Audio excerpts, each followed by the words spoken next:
TV Aberta São Paulo, no Quality by Baracete de hoje, estamos recebendo a doutora Eliana Granhem. Ela é médica ginecologista, obstetra, e ela faz atendimento inicial em pacientes oncológicas com suspeita de Covid-19. Confiram. Bom dia, Mara. Bom dia, telespectadores. Eu sou Eliana Granhem, médica ginecologista obstetra, e hoje eu vou falar de maneira resumida sobre o atendimento de urgência em pacientes oncológicos com suspeita de Covid-19. Falarei sobre 5 tópicos, a saber, que é a definição e a epidemiologia do coronavírus, etiologia, fisiopatologia, a avaliação e evolução clínica, atendimento inicial de urgência e o manejo. Tópico 1, que é a definição e a epidemiologia. O coronavírus, eles são patógenos que afetam tanto os seres humanos como os animais. E em dezembro de 2019, na China, então foram feitas algumas correlações, porque eles viram a presença de pneumonia grave em indivíduos idosos. E eles resolveram dar o nome a essa doença de SARS-CoV-2. E qual foi a correlação que eles viram desses indivíduos? Eles viram que esses indivíduos, eles eram não só frequentadores, como alguns eram trabalhadores de um mercado de animais vivos e de frutos do mar. Em fevereiro de 2020, a OMS resolveu denominar o SARS-CoV-2 de Covid-19, de forma que aqui no Brasil, em março, nós já tínhamos 8.000 casos positivos de Covid-19. E vale ressaltar que o fluxo dessa doença, ela deu-se na Coreia do Sul, ela deu-se posteriormente na Itália, depois ela foi para o Japão. E no Brasil, a gente viu que o primeiro paciente portador dessa doença era oriundo da onde? Da França e depois dos Estados Unidos. O segundo tópico a abordar seria a etiologia e fisiopatologia. Então, o coronavírus, ele é um beta-coronavírus que é semelhante ao SARS-CoV-1, que é o coronavírus responsável pela síndrome do desconforto respiratório agudo, e que ele utiliza uma enzima de conversão que é dita ECA2, que utiliza essa enzima para poder entrar na célula. Então, devido ao Covid-19 ele ter 2 tipos de estruturas do coronavírus de morcego, a gente então leva a pensar que as principais fontes primárias do Covid-19 são de morcego ou dos pangolins. Por que que o Covid-19 ele ficou de uma forma muito grave nos seres humanos, devido às diferentes mutações que foram ocorrendo com o vírus? Então, a causa dessa agressividade são as diferentes mutações que ocorreram. Quais são as principais formas de transmissão? São 4. As gotículas, que pode ser de secreção nasal ou pode ser da própria saliva, os aerossóis, os fômites e as fezes.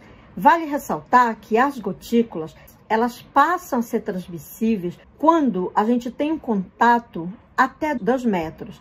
O que isso significa? Se eu tiver numa distância além de 2 metros, eu não tenho como me infectar, em princípio. Daí a gente orientar a distância, a gente não ter proximidade com as pessoas. O distanciamento é importantíssimo nessa situação. A segunda forma de transmissão são os aerossóis. Eles ficam em torno de 3 horas em aerossol. Fômites, os fômites são os contatos, que são principalmente, a gente orienta muito as pessoas em relação aos plásticos e aos metais.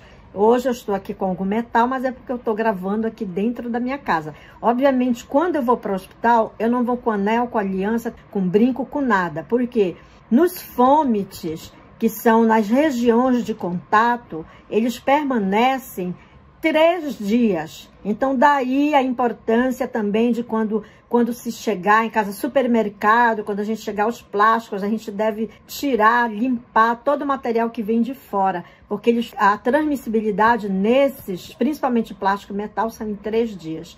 E principalmente contato, né? Os contatos com a mão, o contato nas mesas, nas maçanetas, a importância da desinfecção, porque são 3 dias, gente. Então, quanto mais a desinfecção fizermos, mais protegidos ficaremos. E isso, às vezes, a população não consegue entender, né? A gente, quando fala, eles acham que é brincadeira, que não, que o médico tá pegando no pé, ou que a própria pessoa da casa, quando a gente orienta. Na minha casa eu não tenho esse tipo de problema, mas enfim, a gente, quando orienta, as pessoas acham que é exagero, que é brincadeira. Mas são 3 dias que o vírus fica. Se você não lavar as mãos, sabe? Ah, não vou lavar a mão, eu estava só no meu computador. Mas se tiver contaminação no computador, são 3 dias que o vírus fica lá. Entendeu? Então, daí a importância da lavagem das mãos, da não realização do toque, dos abraços, dos beijos, do aperto de mão.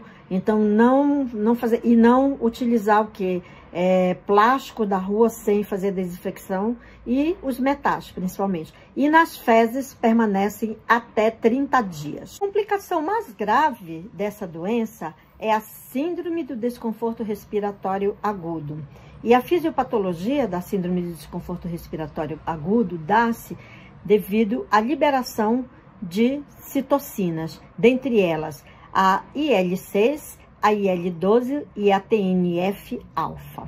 O próximo tópico, então, seria a avaliação e a evolução clínica desses pacientes. O período de incubação do paciente portador de Covid-19 é em torno de 4 dias, mas existe uma variação de 4 a 14 dias. E nós temos também como a taxa de mortalidade é em torno de 5%. Essa taxa, ela pode variar, ela pode seguir até 50%, dependendo do agravante. Que quais são eles? As comorbidades, pacientes portadores de doenças crônicas ou metabólicas, como a diabetes, a pressão arterial, doenças autoimunes e outras doenças mais que podem levar a um agravamento da taxa de mortalidade. Para vocês terem ideia, para chegar até 50% são pacientes críticos. Pacientes críticos, eles podem ter 50% de chance, como obesidade mórbida. Paciente que chega a ter uma taxa de 50% de morte. Veja bem, se a taxa global de mortalidade é de 5%, imagina essa taxa aumentar até 50%, ela pode ir até 50%. E dependendo, por exemplo, comorbidade, ela vai aumentar de 5% para 8% a 15%. Se o paciente já tem um comprometimento pulmonar, paciente fumante crônico, então esses pacientes aumenta para 24% a taxa de mortalidade deles. E levando para pacientes críticos até 50%. Então, vocês veem que de um início que é uma taxa baixa, entre aspas, né? Se a gente for comparar os dois extremos, de 5%, que é a taxa de mortalidade global, mas ela pode chegar até 50%, aumentar, dependendo de um agravante, seja ela uma comorbidade, uma doença crônica do pulmão, uma doença metabólica. Então, conforme o tipo de doença, vai aumentando cada vez mais a taxa de mortalidade. A evolução clínica desses pacientes. Se em casos leves, a gente pode até fazer um tratamento domiciliar e esse paciente levar até 14 dias para uma recuperação. Como também, se agravar, ele pode levar 3 a 6 semanas. Então, vocês veem uma escala muito diferente, né? Quando, por que um morre e outro não morre? Dependendo da gravidade. Nos casos leves, até 14 dias a gente tem uma boa resposta. Nos casos graves, tem pacientes que ficam de 3 a 6 semanas. Ora, mas quais são os sintomas? Eu tenho aqui até uma estatística aumentada, porque são diversas os sintomas de um paciente que venha a ter o Covid-19. Febre, fadiga, dor torácica, dor pulmonar ao respirar, anorexia, perda do olfato. Eu tenho até aqui a porcentagem que não deu para gravar tudo, não dá para a gente gravar, e até às vezes muda dependendo da região, dependendo do local que a gente trabalha. Às vezes a gente tem locais que trabalham que 80% o sintoma dos pacientes portadores de Covid é febre. Mas, em geral, a gente tem assim, a febre na admissão, ela 43,8%. Na internação, 88,7%. A fadiga, 35% a 70%. A tosse seca, 59% a 67%. A anorexia, 40%. A alteração do olfato, 40%. A tosse produtiva, 27% a 33%, a dispneia, 18% a 35%, mialgia, 14% a 35%, a cefaleia, 13%, dor de garganta, 13%, calafrios, 11%, náuseas e vômitos, 5%, coriza nasal, 4%, diarreia, 38%. Então, o que importa aí? Que será o nosso próximo tópico. Como que fazer o atendimento inicial a essas pacientes. O que é muito importante é a anamnese. A anamnese, ela é como eu posso dizer, o tópico principal para qualquer ramo da medicina.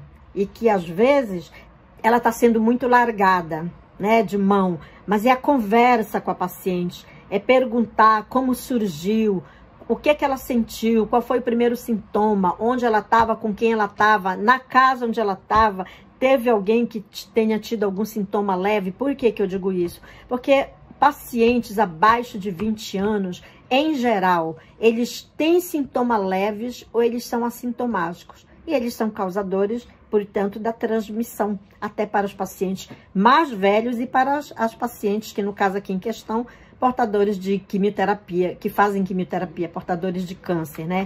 Então, o jovem abaixo de 30 anos, em geral, ele é assintomático. Ou ele tem um sintoma muito leve, às vezes é uma gripe, às vezes é uma diarreia, ou uma tosse seca. Então, nessa triagem, é importantíssimo isso. Quando a paciente chega até o serviço, e nessa anamnese, qual a importância da anamnese? O que é a anamnese? É a história da doença, é a colheita da história, fazer uma colheita bem feita para poder instituir um diagnóstico adequado para instalar um tratamento, um manejo excepcional, né? Então, essa é a importância da anamnese. Então, nessa anamnese, a gente já procura ver se a paciente está com febre ou não e atentar também para o acompanhante. Porque uma vez que a paciente adentra o hospital, a primeira recepção que eu vou ter com ela, que é a verificação da temperatura. Veja a temperatura. Se eu perceber que a temperatura dela está acima de 37,8, essa paciente imediatamente ela é encaminhada para o setor adequado, né? Que a gente chama de... O pessoal fala, é o Covid-19, mas é o glipário. A gente vai encaminhar imediatamente essa paciente para lá e o acompanhante, ele é orientado à higienização das mãos, as duas, e a paciente vai para o glipário para fazer o segmento da investigação da patologia em questão e não é permitido a entrada do acompanhante. Em relação aos profissionais que farão atendimento a essas pacientes, o que dizer desses profissionais? Eles têm que estar devidamente paramentados com os equipamentos de proteção individual. Quais são eles? Gorro, máscara, óculos, e a máscara ela tem que ser a N95 ou a PFFL, ou uma ou outra. O profissional não pode fazer atendimento sem ser com esse tipo de máscara. Afora isso, ele tem que estar com luva e ele tem que estar com a paramentação com os aventais plásticos. Tá? Então, ao chegar a paciente no glipário, essa paciente, como falei previamente, deverá ser feita a anamnese e após a anamnese o exame físico. O exame físico ele tem que ser acurado. Nesse exame físico a gente vai ter que fazer a ausculta cardíaca, a ausculta pulmonar. Na ausculta pulmonar, ver sempre se tem a presença de estridores, de sibilos, de roncos. Na frequência cardíaca, ver se tem alteração da frequência cardíaca, se ela está taquicárdica. A gente tem que ver frequência cardíaca, frequência respiratória. Frequência respiratória acima de 24 incursões por minuto é suspeita. Taquicardia acima de 120. Afora isso, ver pressão arterial e fazer a colheita dos exames. Quais são a colheita dos exames? Glicemia, função renal, que é sódio, potássio, ureia, creatinina, TGP, TGO, que é função hepática, dímero D, fazer um eletrocardiograma nas 12 derivações e dentre outros exames, hemograma completo, né? Porque a gente vai precisar analisar em relação à anemia, em relação à leucopenia, leucocitose ou linfopenia, tudo que são alterações em pacientes portadores do Covid-19. Afora esse, nós temos os exames de imagem. A ultrassonografia na paciente que chega na emergência, ela não é essencial. A ultrassonografia a gente pede quando a paciente está internada para a gente fazer um acompanhamento. Raio-X. O raio-X de tórax, ele também é um exame que, na ausência da tomo, eu posso solicitar. Mas, em geral, a paciente com suspeita de Covid-19, nós já solicitamos direto a tomografia computadorizada do tórax. Na tomografia computadorizada do tórax, a gente pode suspeitar de Covid, mas não dar o diagnóstico. O diagnóstico, ele é feito em conjunto, né? Anamnese, inclusive até o diagnóstico diferencial. A gente tem o dever de fazer o diagnóstico diferencial com influenza, com as síndromes, que são as síndromes gripais, com dengue, que são patologias que têm sintomatologia semelhante ao do Covid-19. Então, voltando lá, na tomografia computadorizada do tórax, então por isso que na a tomografia por si só, ela não é um exame ela que vai dar o diagnóstico da doença, não, é um conjunto. O diagnóstico do Covid-19 é um conjunto de sinais, sintomas e anamnese. No nosso último e quinto tópico, nós vamos falar então do manejo dessas pacientes. Nesse manejo, o que é importante? A gente classificar essas pacientes em leves e as pacientes graves. E atentar sempre para as pacientes do grupo de risco. São aquelas pacientes acima de 60 anos, portadoras de câncer, que estão em programa de quimioterapia ou de imunossupressores. Nós sempre temos que considerar isso. Nos casos leves, pacientes jovens que venham a ter até a confirmação que dê sinais sugestivos e que ela tenha o Covid-19, podemos tratar em casa? Nós podemos tratar em casa, fazer o tratamento ambulatorial e a orientação no domicílio, como previamente citado. Não adianta a paciente ir para casa fazer, mesmo que a gente dê o kit na mão dela do tratamento, né, que é um antibiótico, dependendo do protocolo de cada instituição, a gente utilizar, entregar na mão da paciente, ela ir para casa e ela não ter o cuidado. Ela não se isolar, ela não ter higiene com as mãos, não ter higiene na casa dela, isso não vai adiantar. Então a gente manda para casa com tratamento ambulatorial e a gente com as devidas orientações, que já previamente citadas aqui no nosso encontro. Que tipo de antibióticos poderemos utilizar no tratamento do Covid-19? A ceftriaxona, o tazobactam, a piperaciclina, a azitromicina, a vancomicina, e dentre outros, né? E que cuidados teremos que ter? Ver a necessidade dessa paciente em relação se vai precisar de UTI, intubação orotraqueal, ventilação mecânica, e acompanhar com os exames, né? Os exames solicitados. As uroculturas, as hemoculturas, função renal, função hepática, PCR, dentre outros como as culturas, né, que eu já havia previamente falado, as hemoculturas, uroculturas, a tomografia computadorizada, o eletrocardiograma e o próprio teste Covid-19. É importante ressaltar aqui que o oseltamivir, uma vez instituído, a gente sempre tem que atentar à possibilidade dessa paciente já ter um rim comprometido. No caso em questão, a gente sempre tem que fazer o ajuste renal, né? E ver também a possibilidade da suspensão dessa medicação.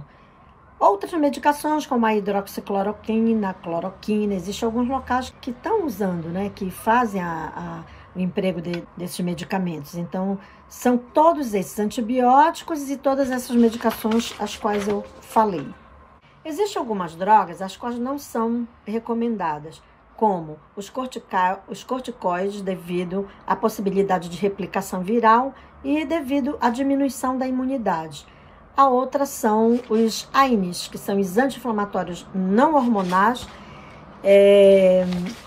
e outras drogas também, como os inibidores de ECA, né? Os inibidores de ECA também não podem ser utilizados.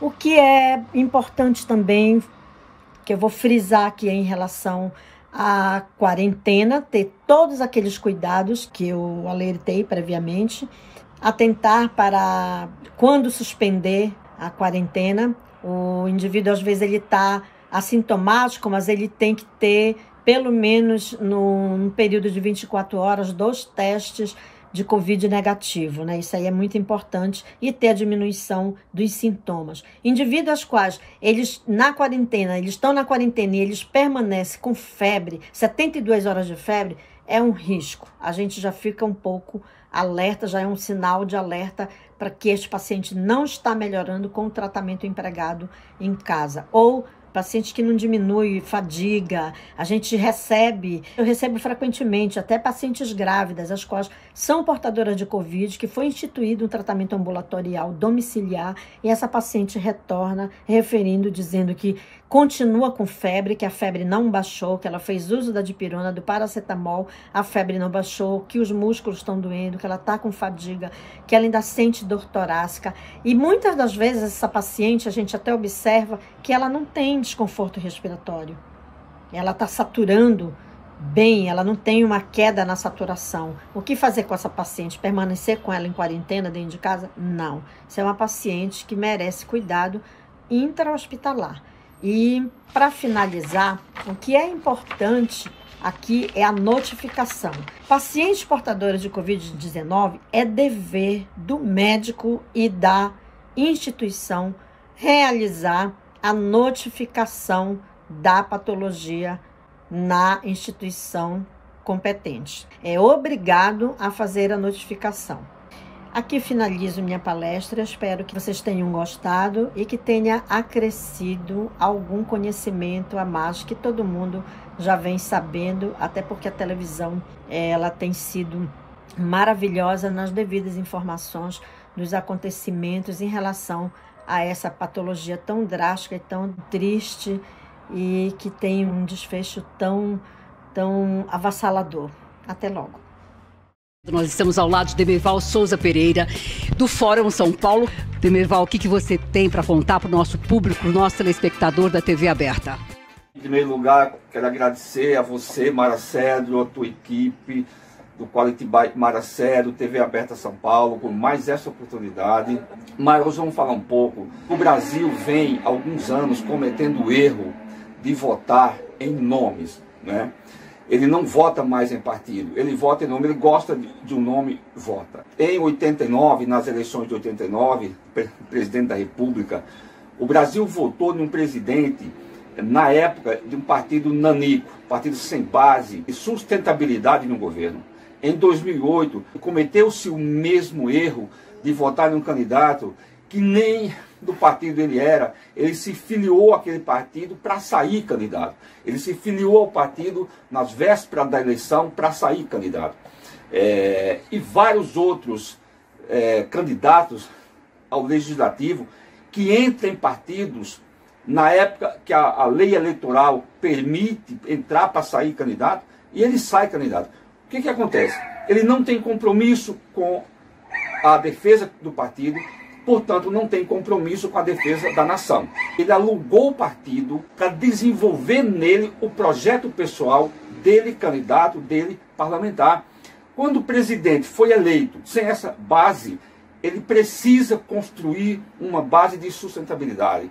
Com quem que ele negocia? Com parlamentares. Dificilmente ele faz essa negociação com o partido. Ele faz no individual, com outros parlamentares que também não têm nenhum compromisso com a causa partidária, com a causa da presidência e com a causa da nação. E o eleitor paga um preço muito alto. Não existe na história do mundo país nenhum que enriqueceu, que distribuiu renda, a não ser através do governo de um partido forte.